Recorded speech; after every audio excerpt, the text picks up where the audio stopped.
Dylan suffered a contusion to his back and to his spine, led to spasming. Um, he would probably be questionable for this week if we were playing, but should be available for next week. So we'll take it day by day and see how he's doing. Ramir Johnson hurt his ankle, was not able to finish the game. We'll have to wait and see, how Ramir's doing. Other than that, I'll take your questions. What's the biggest challenge for you this week? I think this week, Mitch, is a week of introspection. After the last three ball games, I think it's for me as the head coach, looking at everything that we're doing. I think it's for each assistant coach looking at everything that we're doing. What are we doing well? What are we not doing well? I think it's for each player. Bad organizations point fingers. Good organizations look at themselves, and this is a tough time. So we have to be a good organization and look at ourselves and challenge ourselves. And it's also a week of recruiting. That was disappointing on Saturday. Yet I'm in the office at 9 o'clock on Sunday, meeting with recruits that were there and came in the next day because they do see a great game day atmosphere, a great place. They see us playing freshmen, and so we'll hit the road as well. So I think it's a lot of, like I said, a lot of introspection. At the same time, we have to get ready for USC, and so we're gonna game plan them today. We're treating this this isn't a bye week. This is a game week for us. We're staying here late tonight working on USC. We worked on USC yesterday, so probably those three things kind of in a combination. Given the struggles on offense, it's 18.1 points a game in the conference. Would you consider changes to help jumpstart it? I think my job is always to consider everything. I think part of that is what are the problems, what are the issues. It's looking at everything. So I think one of the first things I'm doing this week is I have a lot of friends in the business. Had some outside people kind of come in and look at, hey, tell me what you see, and I think that's probably at least in my history, one of the best things you can do is just have a fresh set of eyes, look at it. And so I'm going to have some people that I trust look at both us on offense and on defense, and kind of look at what we're doing, and then go from there. They come in here physically. Yeah, I'll bring some people in here this week. From your perspective, what do you feel like is not working with the offense?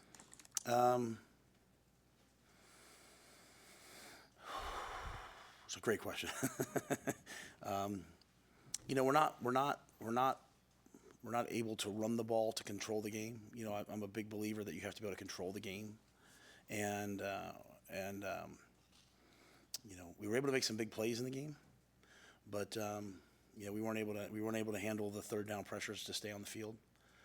And as I've said to you guys before, it's very hard because I don't want to throw the kids under the bus.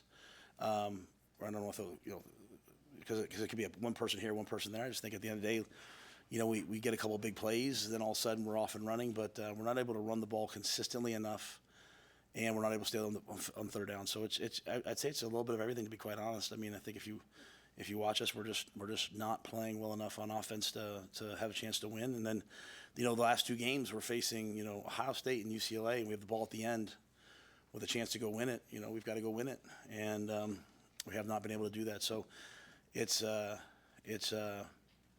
a great answer. It's not like hey, we just got to fix this one thing.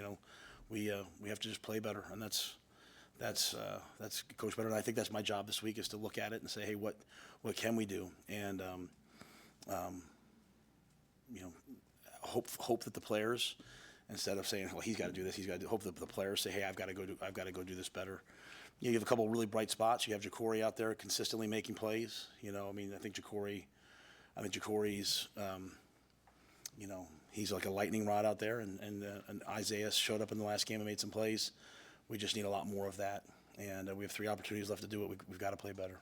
Does the lack of run game, does that take you by surprise? You seem confident in it in August going into the season.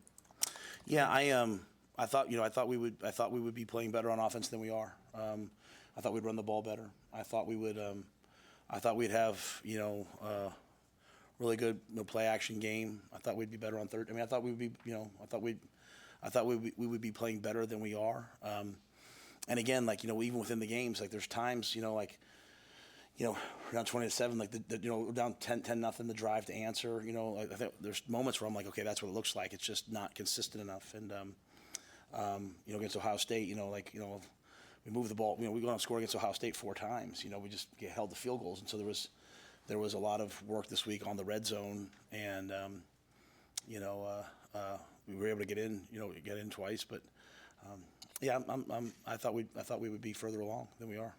What have been the tone? What are the tone of your conversations with Dylan? When you said, I know you've mentioned before that you like to watch film with him after the game. When you do now, in comparison to early in the season, what kind of different things are you seeing that may be related to holding back the offense? Well, I didn't watch anything with him this week just because he's in getting treatment all day and getting MRIs and all those things. But I mean, we're playing better people, and one of the reasons why, when I recruited Dylan, and when I recruited Danny, I sort of talked about, like, hey, come here and this is an opportunity if you can win the job.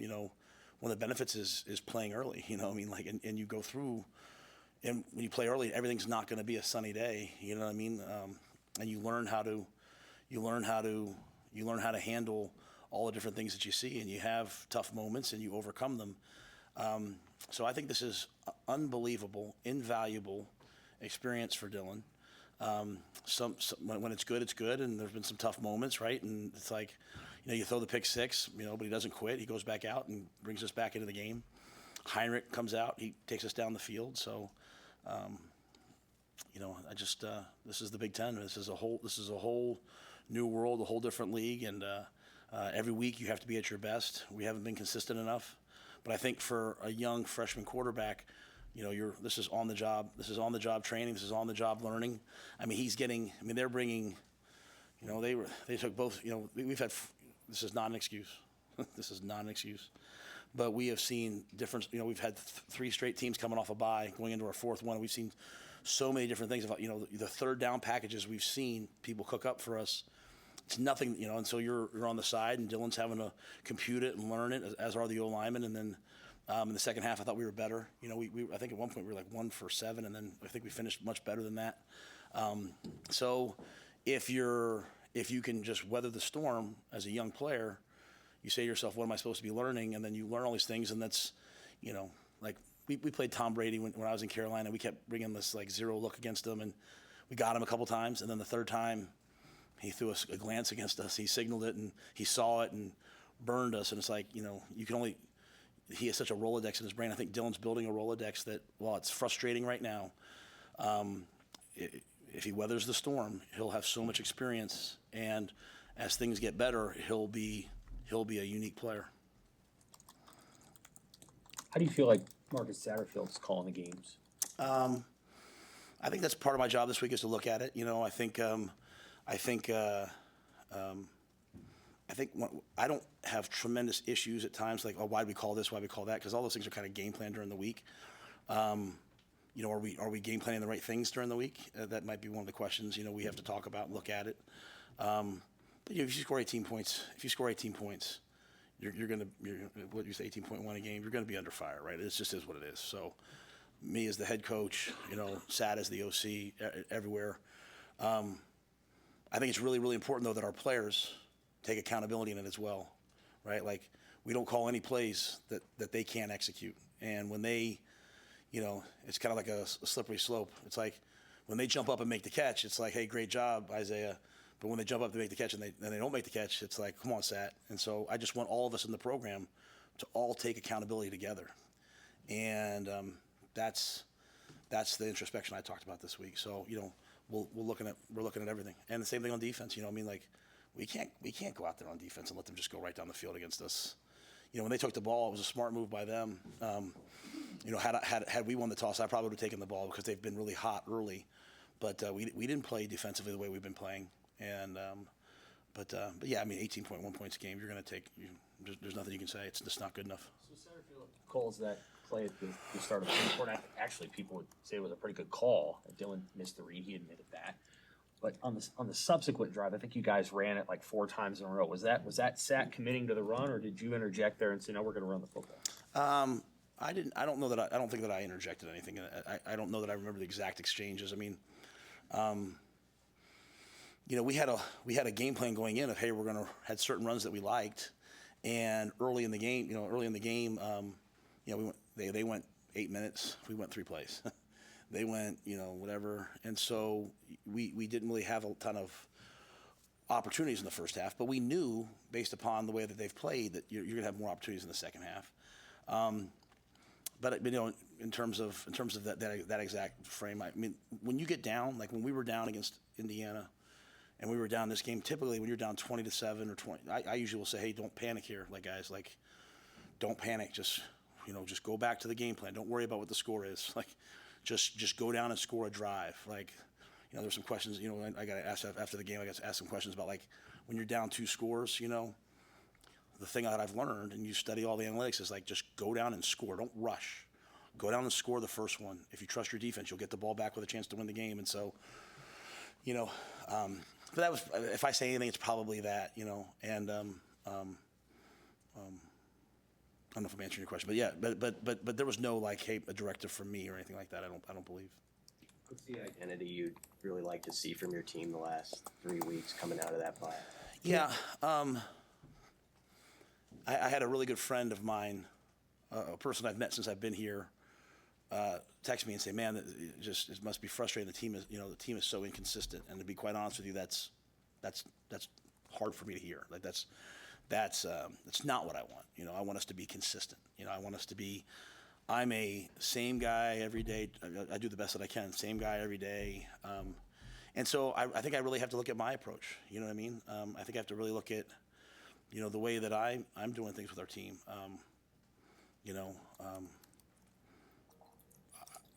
After the Ohio State game, Troy reminded me of this morning. I said to you guys, if, we played hard against Ohio State, but if we don't back it up next week, then it's all for naught. And I didn't like the way we played on Saturday. And so I'd like to see us have 3 games where we go out and we absolutely fight, scratch, claw, and compete. And, that's honestly, that's the danger with my job's hard in that's the danger with all the SAT stuff. Yeah, it's not good enough. We get that. But then it takes all the pressure off of the guys that are on the field. Hey, go make a play. Go catch a ball and make a play. You can't catch the ball and fall down. You got to catch the ball and go make a play. And that's the slippery slope of this world. And so I think I have to really look at I have to look at my approach this week. Am I being demanding enough? Am I being tough enough? Am I being hard enough? In a day and age where everyone says to be, the kids are anxious, be easier on them. But then, I was disappointed on Saturday with the way it looked. So, I love the kids. I love the guys. I want them to be great, and I see greatness in so many of them that's just kind of – so the last 3 games, I'd like to see that greatness emerge and see them play their best football and see them just all out compete and fight. And so this will be a real week for us, right? There's a lot that has to happen this week. What is your practice approach for the bye week as far as what you'll do with your team? Is it a week of work with the recruiting and everything you guys got to manage this week? Yeah, so we'll practice Tuesday, Wednesday, Thursday, all USC practices. This won't be like a developmental. We'll get ready for the game. I'll leave Wednesday night to go recruiting. I'll just trust the coaches that are in to coach on Thursday. Then we'll give the guys, Friday, Saturday off. We'll recruit Friday. I'll recruit Wednesday, Thursday, Friday. And then we'll practice Sunday night. Against Indiana, I kept the normal Monday schedule. I think we'll go Sunday, and then give them Monday off, so that way we just kind of get them back. So this is a pivotal time, right? We got a bunch of great seniors. We got 3 games that I'd like to see them go out and compete in. So we'll focus our attention the next couple of days on just USC, and at the same time, it's kind of going back to what the other questions, hey, what can we do well, but also USC as well. So. Matt, you guys have a lot of time this week, not so you're not getting ready for a game, but how important is to keep the guys mentally positive, and how much of that burden lies on your players rather than the coaches being cheerleaders? Yeah, that's exactly right. It lies on the players. Okay, I believe this. I've always believed this. Players win games. I try to do a good job of protecting the players. But at some point, like you gotta go out there and play. You gotta go out there and make the plays. You gotta go out there and do what you're capable of. I'm not, I've been here a year and a half now, 2 years almost. I'm not doing I'm afraid to make a mistake. I'm afraid, I'm not doing that anymore. Like I just want the guys that want to go out and compete. We got enough of them. I want them to go out and fly around and compete. You're gonna make mistakes out there, yeah.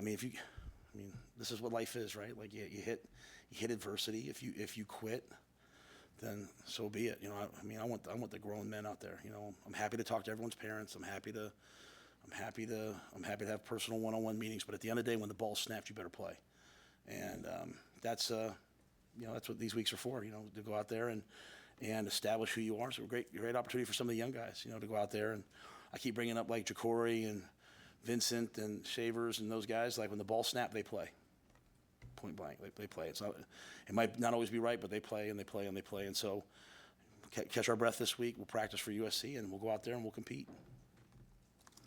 Besides Dylan, do you think you'll get Hartzog back, or what's your health otherwise? Yeah, Tommy. Tommy went into the game. Tommy played. I think another week. I think Tommy will be even better.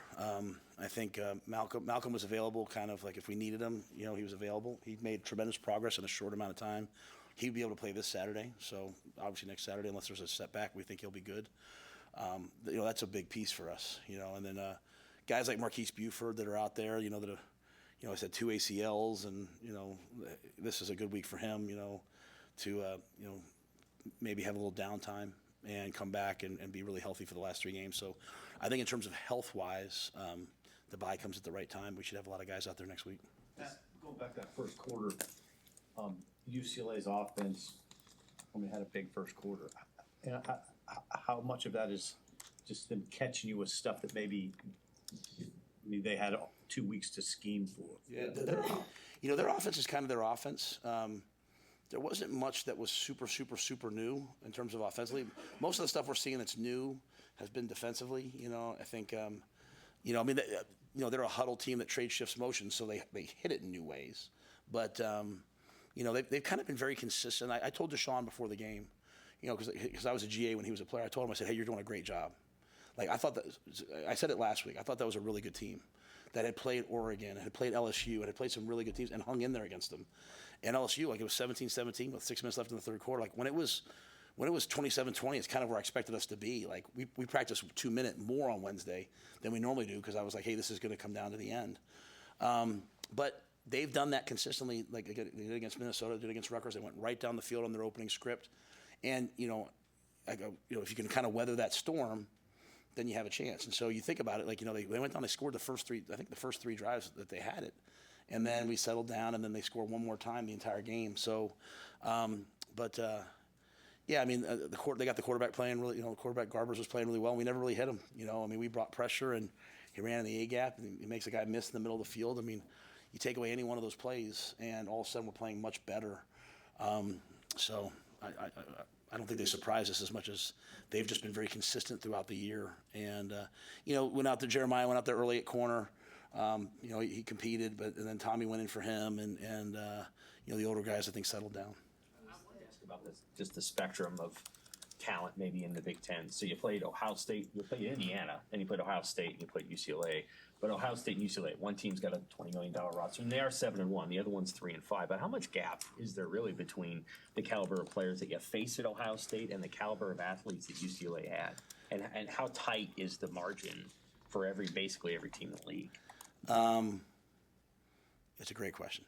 I don't think there's much difference. I think when Ohio State's at probably a whole other level. Don't get me wrong, but I think UCLA is a really talented team. Okay, you look at the kid. If they didn't recruit them, they're transfers from Notre Dame and USC. They're not good players. I coached at UCLA. UCLA's never had a shortage of talent. There's a ton of great players at UCLA. I think you look at Indiana. Indiana's got really talented players too.